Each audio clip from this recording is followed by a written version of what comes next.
Wife को sponge से पोंछ रहा था। अचानक मुझे उसके मन की आवाज सुनाई दी, ये इडियट बिल्कुल भी आराम से नहीं कर रहा है। जब मैं उठूंगी तो मैं मॉम से इसे बदलवा दूंगी। उफ, मुझे बहुत खुजली हो रही है। वो बदसूरत बेवकूफ लड़का इसे मेरे लिए खुजला भी नहीं सकता। मैं यहाँ 3 महीने से लेटी हूँ। मैं कब उठ पाऊंगी? मेरे दिल की धड़कन रुक सी गई। अगर वो मुझे निकाल देगी तो मुझे घर बैठे बिठाए इतनी ऐश की जिंदगी और कहाँ मिलेगी। इसलिए मैंने उसके कपड़े उतारने के लिए हाथ बढ़ाया, लेकिन अगले ही पल मेरी कोमा वाली वाइफ ने अचानक अपनी आंखें खोल दी। नौकरी जाने के बाद मुझे जल्दी ही एक नया काम मिल गया था, एक अमीर परिवार में घर जवाई के तौर पर शादी करना। मुझे एक बहुत बड़े विला में रहने और लग्जरी कार चलाने का मौका मिला। साथ ही हर महीने 1 मिलियन युआन का खर्चा भी। हमारी शादी रजिस्टर होने से पहले उस अमीर औरत, मेरी सास, ने मुझे सोचने के लिए कहा था। उन्होंने कहा कि उनकी बेटी शायद कभी नहीं उठेगी। उसे शादी करने के बाद मेरी लाइफ सिंगल रहने जैसी ही होगी, कोई खास फर्क नहीं होगा। इसमें सोचने वाली क्या बात थी? ये तो लाइफ की सबसे बड़ी लॉटरी थी। जब तक मेरी वाइफ कोमा में सोती रहती, मैं मरते दम तक ये जॉब रख सकता था। मैंने स्माइल किया और हाँ में सिर हिलाया। इसके बारे में सोचने की कोई जरूरत नहीं है। ऐसी अच्छी और खूबसूरत सास का होना मेरी किस्मत है, क्योंकि मैं उनकी चापलूसी करना जानता था। उन्होंने तुरंत मुझे एक नई स्पोर्ट्स कार दे दी। मेरी आंखें खुशी के आंसुओं से भर गईं।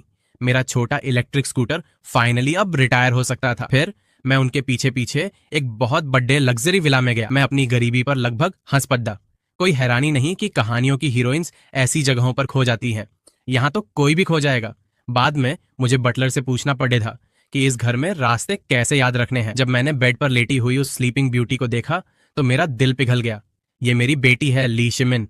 वो बहुत गॉर्जियस थी, हीरोइनों से भी ज्यादा खूबसूरत। ऐसी वाइफ को बाहर ले जाने से मेरी किस्मत चमक जाती। कितनी बुरी बात है कि मैं उसे बाहर नहीं ले जा सकता था।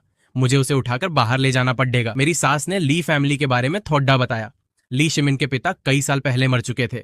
ली शिमिन हमेशा से बहुत टैलेंटेड थी, लेकिन एक कार एक्सीडेंट के बाद वो कोमा में चली गई। प्रोफेशनल लोग पहले से ही ली शिमिन की देखभाल करते थे, इसलिए मुझे ज्यादा कुछ करने की जरूरत नहीं थी। मेरा मेन काम अपनी सास की चापलूसी करना, ली शिमिन में कुछ भी अजीब नोटिस करना और अपने लिए कुछ मजे लेना था। मेरी सास मुझे बहुत अच्छे से रखती थी। वो हमेशा मुझे गिफ्ट्स देती रहती थी। मेरे पास उनका कर्ज चुकाने का कोई तरीका नहीं था, इसलिए मैं बस और ज्यादा ध्यान रख सकता था। जब भी मुझे मौका मिलता मैं ली शिमिन की मसाज करता था। मैं मन ही मन बहुत शिकायत करता था, लेकिन बाहर से मैं एक प्यारे और केयरिंग पति का नाटक करता था। अजीब बात है कि ली शिमिन लगभग 2 साल से बिस्तर पर थी, फिर भी उसका फिगर एकदम परफेक्ट था। जब मैं ली शिमिन को मसाज देता था तो मैं सोचता रहता था, वो इतनी ब्यूटीफुल है, फिर भी कोमा में फंसी है, कितनी बर्बादी है। उसके बाद मैं उसे स्पंज से पहुंचने को लेकर थोड़ा हिचकिचाया। मैंने कभी किसी को डेट नहीं किया था, इसलिए मुझे ये थोड़ा गलत लगा। लेकिन फिर मैंने दोबारा सोचा, वो कानूनी तौर पर मेरी वाइफ थी, इसमें कुछ भी गलत नहीं था। इसलिए मैंने उसके कपड़े ठीक करने के लिए हाथ बढ़ाया। शायद मेरा कोई एक्सपीरियंस नहीं था, इसलिए मेरा कांपता हुआ हाथ एक खास जगह पर पड़ी डीडीएच गया। बहुत सॉफ्ट। मैं सुन्न रह गया। अगले ही पल ली शिमिन एक शिकार की तरह उछल पड़ी। वाइफ, तुम जाग गई, ये तो बहुत अच्छी बात है। मैं अभी मॉम को बताता हूँ। रुको, तुम्हारा नाम फैंग युआन है ना? मैंने सिर हिलाया। हाँ, और मैं तुम्हारा पति हूँ। जैसे ही मैंने ये कहा, मेरे दिमाग में एक आवाज गूंजी, मॉम को ये बदसूरत बेवकूफ आदमी कहाँ से मिल गया? मेरी आंखें फटी की फटी रह गई। ये क्या बकवास है? मैं उसके मन की आवाज सुन सकता था। मुझे बेवकूफ कहना एक बात थी, लेकिन वो मुझे बदसूरत नहीं कह सकती थी। हर बार जब मैं आईने में देखता था तो अपना हैंडसम चेहरा देखकर लगभग मेरी आंखों में आंसू आ जाते थे। क्या तुम शुरू से ही जगी हुई थी? क्या तुम सिर्फ कोमा में होने का नाटक कर रही थी? कम से कम तुम पूरी तरह से बेवकूफ नहीं हो, तो फिर कोमा का नाटक क्यों कर रही हो? तुम्हें ये जानने की जरूरत नहीं है। बस ये याद रखना कि तुम किसी को बता नहीं सकते। मैं तुम्हारी बात क्यों सुनूं? क्या तुम्हें अब वो 1 मिलियन युआन की मंथली सैलरी नहीं चाहिए? मैं कसम खाता हूं कि मैं किसी को कुछ नहीं बताऊंगा। और इस तरह ली शिमिन और मेरे बीच एक डील हो गई। वो कोमा में होने का नाटक करती रहेगी और मैं उसे कवर करूंगा और अपनी सैलरी लेता रहूंगा। लेकिन अब जब वो जाग गई थी तो मैं यही मना रहा था कि वो सोती ही रहती। उसके नखरे कभी खत्म नहीं होते थे। जैसे मुझे उसके खाने से मछली का एक एक कांटा निकालना पड़ डरता था। उसका पीने का पानी एकदम हल्का गर्म होना चाहिए था। अगर बेडशीट में कोई सिलवट होती थी तो वो कहती थी कि ये उसे चुभती है और उसे नींद नहीं आती। कहानियों की राजकुमारियां भी इतनी मुश्किल नहीं होती। एक हफ्ते के बाद मेरा गुस्सा 7वें आसमान पर था। एक रात मैं शांति से सो रहा था कि उसने मुझे फिर से जगा दिया। मुझे डम्पलिंग्स चाहिए। ठीक है, कल मैं नौकरों से बनवा दूंगा। मुझे अभी तुम्हारे हाथ के बने हुए डम्पलिंग्स चाहिए। इस वक्त तो गधे भी सो चुके हैं और तुम चाहती हो कि मैं तुम्हारे लिए डम्पलिंग्स बनाऊं? बिल्कुल नहीं। आधी रात में डम्पलिंग्स क्यों खाने हैं? तभी मेरे फोन पर पैसे आने की टोन बजी। 1 लाख युआन आ गए। वाइफ, तुम्हें अंदर क्या भरवाना है? तुम दुनिया की सबसे प्यारी प्रिंसेस हो। तुम पैसों के लिए कुछ भी कर सकते हो, बस रुको, एक बार मैं काफी पैसे कमा लूं तो मैं तुम्हें धक्के मारकर बाहर निकाल दूंगी। पोर्क और पत्ता गोभी अभी लाता हूँ। फिर मैं उठा और मैंने डम्पलिंग्स बनाए। किस्मत से फ्रिज में वो सारा सामान था जिसकी मुझे जरूरत थी। मैंने उन्हें बाहर निकाला और डम्पलिंग्स बनाने लगा। आधी रात के सन्नाटे में मैडम को पोर्क और पत्ता गोभी के डम्पलिंग्स चाहिए थे। ये कुछ नया था। अमीरों की दुनिया सच में मेरी समझ से बाहर थी। ली शिमिन ने 1 कटोरी खाया, जबकि मैं 2 कटोरी खा गया। उसके बाद मैं बर्तन नीचे ले गया। जब मैं वापस लौटा तो मैंने ली शिमिन को योगा करते हुए देखा। मेरा चेहरा तुरंत लाल हो गया। कोई हैरानी नहीं कि उसका फिगर इतना कमाल का था। वो शुरू से ही छुपकर एक्सरसाइज कर रही थी। घुमा फिराकर बात करने का कोई मतलब नहीं है। मैं सच में उसकी बॉडी पर फिदा हो रहा था। अपने मुंह से वो लार पोंछो। तुम्हें खाने के बाद इतनी भारी एक्सरसाइज नहीं करनी चाहिए। ली शिमिन खड़ी हुई और मेरे पास से होकर गुजरी। एक आवाज मेरे दिमाग में आई, ये आदमी सिर्फ पैसों का भूखा नहीं है, ये एक ठरकी भी है। कितना अजीब है। मेरा ब्लड प्रेशर आसमान छूने लगा। मैंने उसे बेड पर धक्का दे दिया। ली शिमिन सुन्न रह गई। तुम क्या कर रहे हो? मैंने दराज से मैरिज सर्टिफिकेट निकाला और उसे उसके सामने फेंक दिया। हम कानूनी तौर पर पति पत्नी हैं, चलो वैसे ही रहते हैं। ली शिमिन ने शौक में मुझे घूरा। फैंग युआन, क्या तुम्हारा दिमाग खराब हो गया है? जैसे ही मैं एक हावी होने वाले पति का नाटक करने वाला था, मेरा फोन बज उठा। ये मेरा बेस्ट फ्रेंड था। उसने कहा कि उसकी गर्लफ्रेंड ने उसे छोटी एच दिया है और वो फूट फूट कर रो रहा था।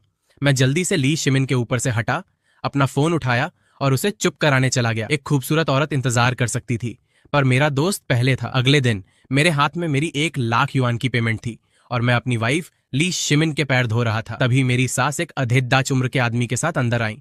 वो ली शिमिन के अंकल थे। ली शिमिन के एक्सीडेंट के बाद ली ग्रुप को वहीं संभाल रहे थे। शिमिन आजकल कैसी है? बेवकूफ, जल्दी से जवाब दो। मैं अच्छी नहीं हूं। मैंने एक लंबी सांस ली। वो हमेशा की तरह ही है।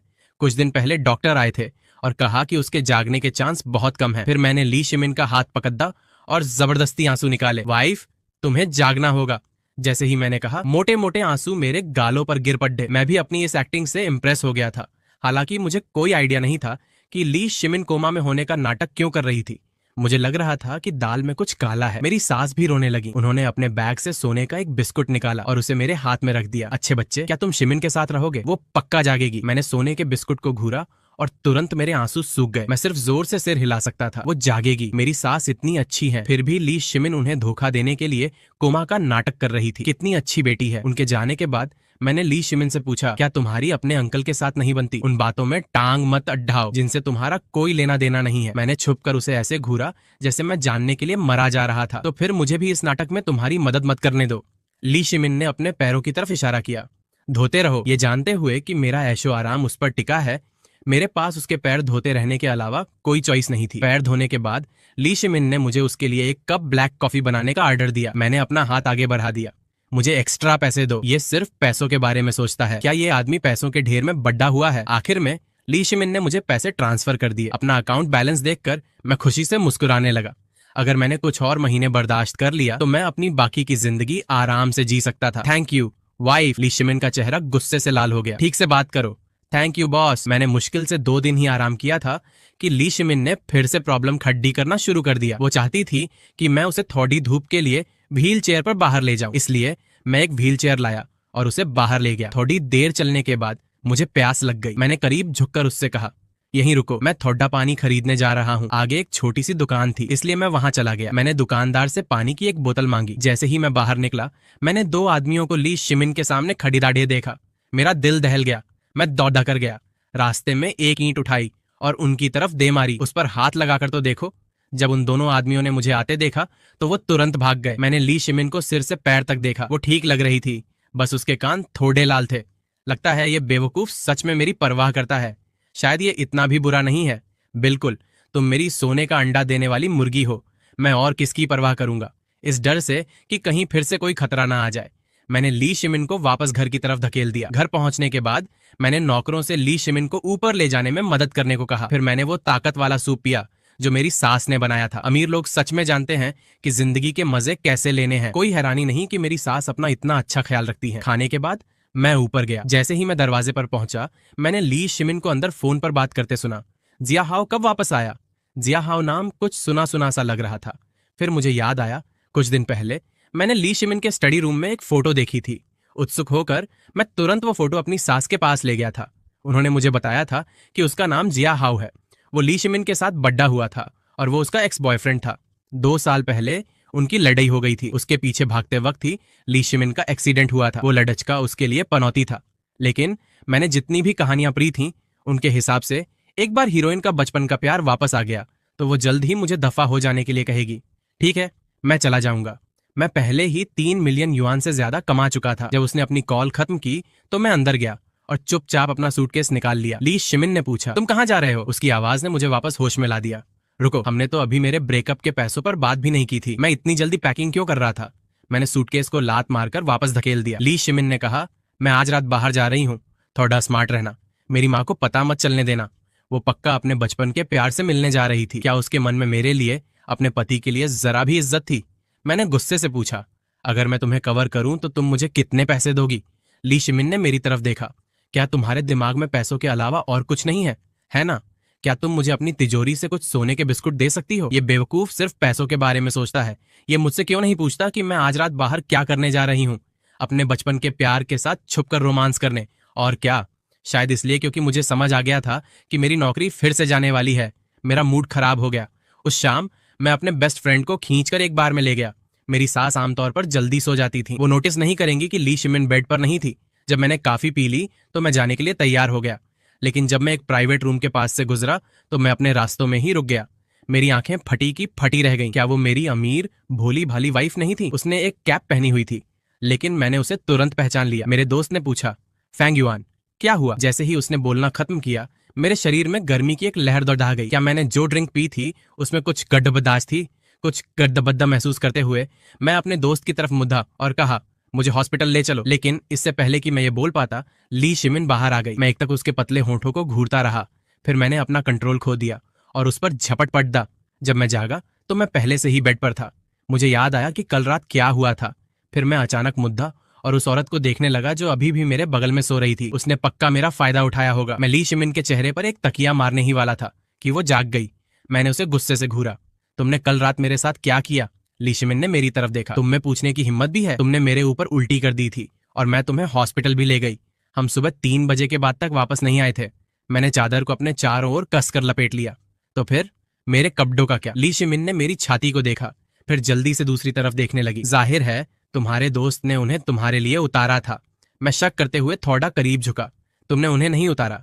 तो फिर तुम इतना शर्मा क्यों रही हो? अजीब है, मैं अब उसके मन की आवाज क्यों नहीं सुन पा रहा हूँ। या क्या मैंने पहले बस वहम पाला था? ली शिमिन ने हाथ उठाया और मेरे सिर को पीछे धकेल दिया। क्या मैंने तुम्हें घर पर रहने के लिए नहीं कहा था?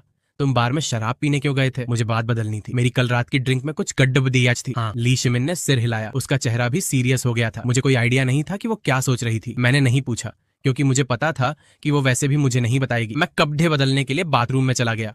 जब मैं तैयार होकर बाहर आया तो मैंने ली शिमिन को कहते सुना, मुझे डम्पलिंग्स चाहिए। फिर से डम्पलिंग्स? तुम्हें डम्पलिंग्स इतने पसंद क्यों हैं? ली शिमिन ने कहा, मेरी दादी हमेशा मेरे लिए डम्पलिंग्स बनाती थी। उनके गुजर जाने के बाद मैंने कई लोगों के बनाए डम्पलिंग्स खाए, लेकिन तुम्हारे डम्पलिंग्स का टेस्ट सबसे ज्यादा उनके जैसा होता है। अचानक मुझे अपनी दादी की याद आ गई। जब से वो गुजरी थी मेरा कोई परिवार नहीं बचा था। ये सोचते हुए मैं उसके लिए डम्पलिंग्स बनाने चला गया। जब मैंने उन्हें बना लिया और ऊपर ले आया तो मैंने कमरे में एक और आदमी को देखा। वो जिया हाउ था। वो बेड पर बैठा कोमा में पार्डी ली शिमिन को देख रहा था। उसकी आंखें लाल थीं। उसने बहुत प्यार से पुकारा, शिमिन। वो क्यों रो रहा था? वो मरी नहीं है। तुम अकेले हो जो आंसू बहा रहे हो। मैं चलकर गया और मैंने डम्पलिंग्स को टेबल पर रख दिया। जिया हाउ ने मेरी तरफ देखा। उसकी नजरों में दुश्मनी थी और वो मुझे बहुत नीची नजरों से देख रहा था। मैं वापस आ गया हूँ। तुम्हारी यहाँ अब कोई जरूरत नहीं है। ओह, तो तुम ली शिमिन से इतना प्यार करते हो तो तुम यहाँ रुककर उसकी देखभाल क्यों नहीं करते रहे? तुम बस एक झूठे एक्स बॉयफ्रेंड हो। तुम्हें क्यों लगता है कि तुम मुझसे बेहतर हो? मैं भी उसे बर्दाश्त करने वाला नहीं था। मेरी जरूरत है या नहीं ये तुम्हारा फैसला नहीं है। जिया हाउ तुरंत गुस्सा हो गया। फैंग युआन, तुम बस एक नौकर हो। तुम किसे बेवकूफ बनाने की कोशिश कर रहे हो? मैंने ताना मारा। तुमसे मतलब? ली शिमिन और मैं शादीशुदा हैं। तुम्हें यहाँ से जाना चाहिए। जिया हाउ ने मुझे घूरा। क्या तुम में कोई शर्म नहीं है? मैंने अपने हाथ बांध लिए। नहीं, तुम इसे रख सकते हो। साफ दिख रहा है कि तुम्हारे पास कोई शर्म नहीं है। जिया हाउ इतना भड़क गया कि उसने मुझे मारने की कोशिश की। अगले ही पल एक छोटे से हाथ ने उसकी कलाई पकड़ ली। जिया हाउ देखने के लिए मुद्दा। वो खुशी से चिल्लाया, शिमिन, भगवान का शुक्र है तुम फाइनली जाग गई हो। मैंने खाली नजरों से ली शिमिन को देखा। वो अब कोमा में होने का नाटक नहीं कर रही थी। जिया हाउ ने मेरी तरफ इशारा किया, ऐसे शिकायत कर रहा था जैसे वो कोई बेचारा हो। शिमिन, इस आदमी ने मुझे परेशान किया। वाह, ये आदमी सच को मौत देना बहुत अच्छे से जानता था। वही था जिसने मुझे मारने की कोशिश की थी। ली शिमिन ने अपना हाथ खींच लिया। अपनी आंखों के कोने से उसने दरवाजे पर एक परछाई देखी। गुस्सा मत हो, ये बस एक नौकर है जिसे मेरी माँ ने मेरे लिए काम पर रखा है। ये मेरे जूते उठाने के लायक भी नहीं है। मेरी आंखें फटी रह गईं। ली शिमिन, तुमने सच में हद पार कर दी। अपने बचपन के प्यार को वापस पाने के लिए क्या अब तुम शादी के कानून को भी तोड़ डाच रही हो? हमारा सर्टिफिकेट अभी भी दराज में है। जिया हाउ ने अपना सिर उठाया। बहुत घमंडी लग रहा था। ली शिमिन ने मुझे देखा और बेरहमी से कहा, क्या तुमने जिया हाउ को नहीं सुना? बाहर निकलो। मैंने अपनी मुट्ठी भींच ली। वो मुझे बाहर निकाल रही थी। मैंने महीनों तक उसकी देखभाल की थी। भले ही उसका बचपन का प्यार वापस आ गया था, उसे मेरे खिलाफ इस तरह से नहीं होना चाहिए था। छोड़ो भी, इसमें उदास होने वाली कोई बात नहीं थी। मैंने वैसे भी उससे सिर्फ पैसों के लिए शादी की थी। मैं बिना कुछ सोचे वहां से गाड़ी लेकर दूर चला गया। मेरे दोस्त को डर था कि मेरा दिल टूट गया है, इसलिए वो मेरे साथ रहने आ गया। उस रात मुझे खराब मूड में देखकर वो मुझे एक बार ले गया। इस बार मैंने अपना सबक सीख लिया था। कोई शराब नहीं। इसकी बजाय मैंने कुछ सुंदर लड़कियों को बुलाया। मुझे इस जगह की सबसे सुंदर लड़कियां लाकर दो। ली शिमिन सिर्फ सुंदर और अमीर थी। अब मेरे पास पैसे थे। मुझे बस किसी सुंदर लड़की की जरूरत थी। पैसों के साथ मुझे जिंदगी के मजे लेने चाहिए। जल्द ही 2 सुंदर लड़कियां अंदर आईं। उन दोनों के चेहरे प्यारे थे और फिगर बहुत अच्छे थे। उनमें से एक मेरे पास आई और मेरे बगल में बैठ गई। मैंने उससे पूछा, तुम योगा करती हो? वो शर्माते हुए मुस्कुराई। मैं करती हूँ। फिर उसने मेरे लिए अपने पैर पूरे खोलकर दिखाए। जैसे ही मैं उसे उठाने में मदद करने वाला था, एक जोरदार धमाका हुआ। दरवाजे को लात मारकर खोला गया था। क्या इत्तेफाक है। जब ली शिमिन अंदर आई तो मेरा हाथ उस लड्डेचकी को उठाने में मदद कर रहा था। सच कहूं तो एक पल के लिए मुझे बहुत गिल्टी फील हुआ, लेकिन फिर मैंने सोचा वो वही थी जिसने मुझे बाहर निकाला था। मुझे किस बात का गिल्ट फील करना था? मैंने वैसे भी डुबुस्की को खड्डा होने में मदद की। फिर मैंने सीरियस होकर कहा, तुम बहुत खूबसूरत हो। ली शिमिन ने मेरा कान पकड़ा और मुझे सोफे पर दबा दिया। हमारी आंखें बड़ी अजीब तरह से मिली।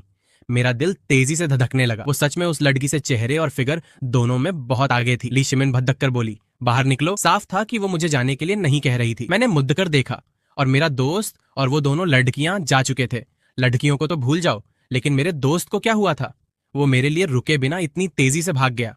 ली शिमिन की गहरी गुस्से वाली आंखों से मिलते हुए मैंने घबराहट में अपने होठों को एक साथ दबा लिया। तुम एक शादीशुदा आदमी हो। क्या तुम्हारे लिए सुंदर लड़कियों को बुलाना सही है? इससे मुझे याद आया, हमने अभी तक अपना तलाक फाइनल नहीं किया था। क्या वो मेरे तलाक के पैसों पर बात करने आई थी? ठीक है, जल्दी करो और मुझ पर पैसे फेंको। मैंने गुस्से से पलटकर जवाब दिया, तुम अपने एक्स बॉयफ्रेंड के साथ फिर से रिश्ता जोड़ डाल सकती हो, तो मैं सुंदर लड़ाकियों को क्यों नहीं देख सकता? ली शिमिन ने मुझे घूरा। काफी देर बाद उसने कहा, फैंग युआन, मैं तुम्हें पसंद करती हूँ, इसलिए तुम्हें किसी और को पसंद करने की इजाजत नहीं है। मैं सुनने रह गया। अगर मैं सही समझा तो वो मुझे प्रपोज कर रही थी, लेकिन क्या वो झाओ हाओ को पसंद नहीं करती थी? क्या वो हम दोनों को एक साथ धोखा दे रही थी? ली शिमिन ने एक क्रेडिट कार्ड मेरे हाथ में थमा दिया। इस कार्ड की कोई खर्च करने की लिमिट नहीं है। पासवर्ड मेरा बर्थडे है, जो चाहे खर्च करो, लेकिन अब कोई सुंदर लड़कियां नहीं, समझे?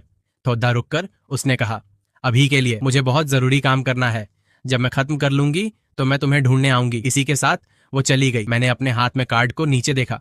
काफी देर तक हैरान रह गया। उस रात के बाद मैंने ली शिमिन को फिर कभी नहीं देखा।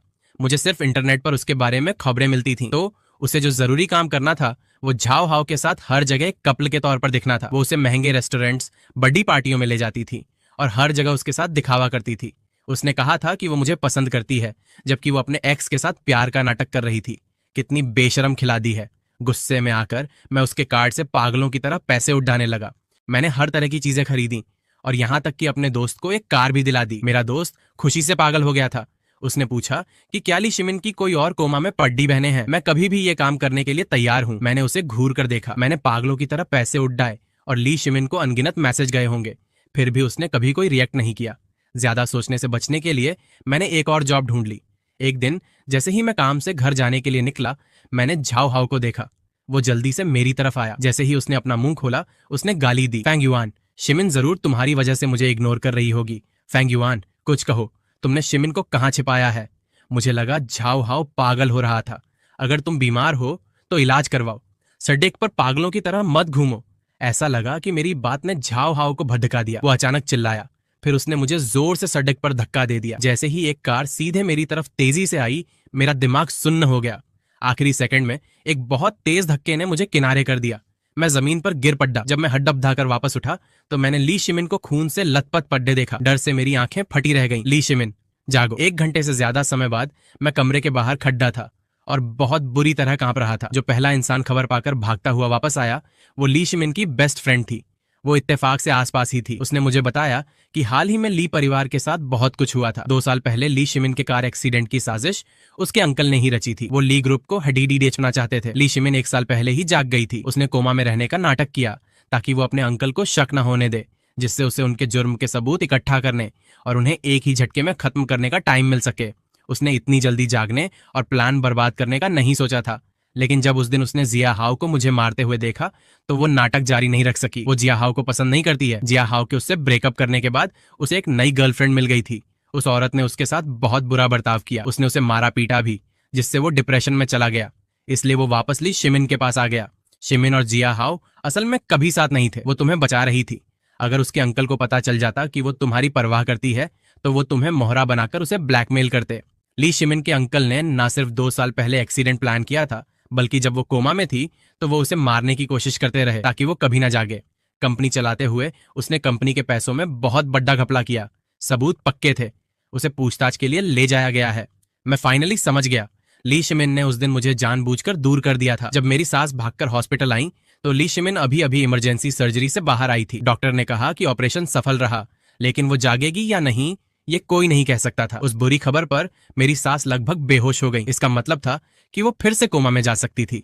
मेरा पूरा शरीर कांप गया। हॉस्पिटल के कमरे में मैंने बेड पर लेटी ली शिमिन को घूरा। आंसू गिरना बंद नहीं हो रहे थे। जान, जागो। मुझे अब सब पता है। मैं अब तुम पर गुस्सा नहीं हूं। बस तुम जाग जाओ, मैं तुम्हें माफ कर दूंगा। प्लीज जागो।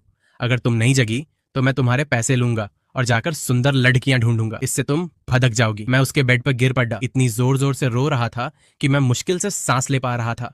सच तो यह था कि मैं उसे काफी लंबे समय से पसंद करता था।